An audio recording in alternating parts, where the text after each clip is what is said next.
lure customers into signing up for Prime since last year. The FT says Amazon claims the investigation had recently become unduly burdensome on the company's employees and executives. And a judge reportedly ordering Twitter to hand over documents from a former executive to Elon Musk.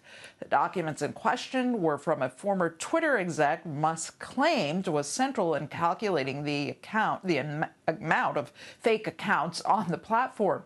Bot and spam accounts on Twitter have become a central issue in Musk's legal fight to end his $44 billion takeover bid of Twitter.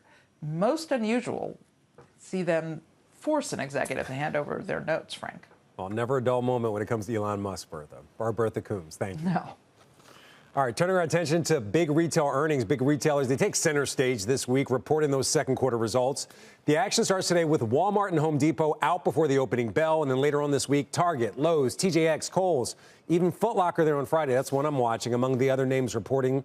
Walmart's expected to post a drop in profit as it struggles to clear out excess inventory, as shoppers have shifted to buying everyday essentials like groceries in the face of decades-high inflation.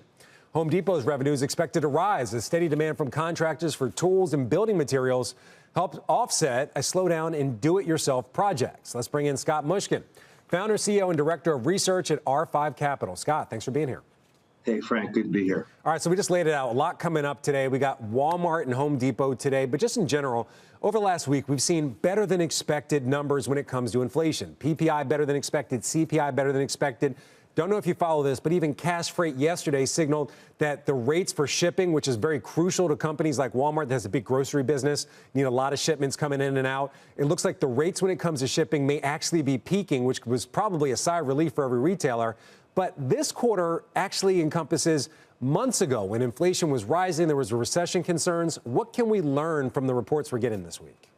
I mean, I think the biggest thing to learn is about the inventory overhang. We heard, obviously, Walmart, Target, that they were having some problems with the inventory. They've been liquidating that inventory.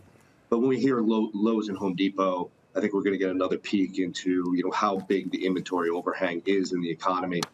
We spend a lot of time on the road as both R5 is both a research and consulting firm. So with our consulting business, we're in so many different stores and definitely see the apparel overhang. But we are also seeing a lot of inventory and things like barbecues, just amazing amounts of inventory and things like that. So I think we'll get a peek into the inventory situation, both at Home Depot and Lowe's as they report.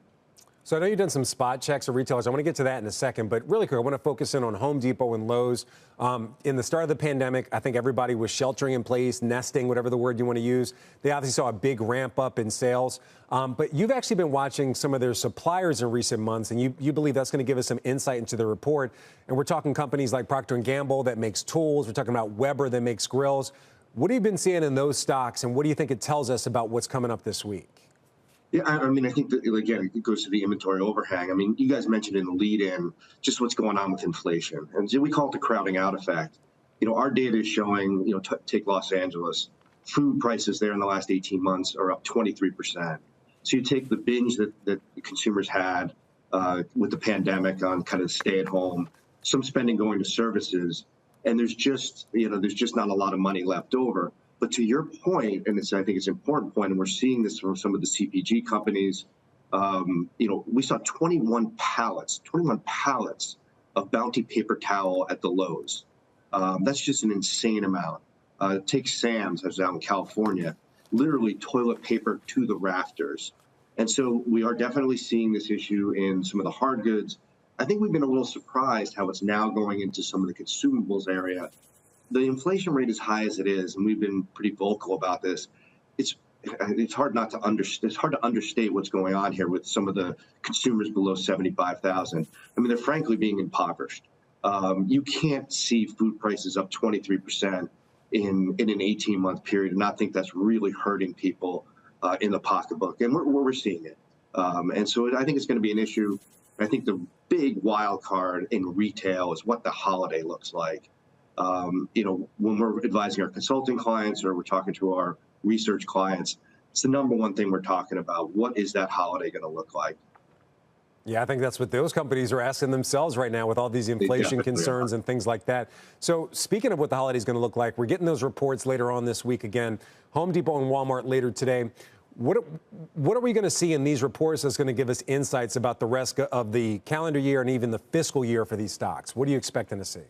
You know, what would be interesting, and it would be interesting to see if they pull guidance for the rest of the year for some of these companies, because it is so unclear.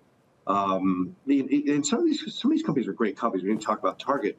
Target is a wonderful company. Has done some great things. You see my casual garb here. I'm actually dropping a kid off at college for the first time down here in Florida.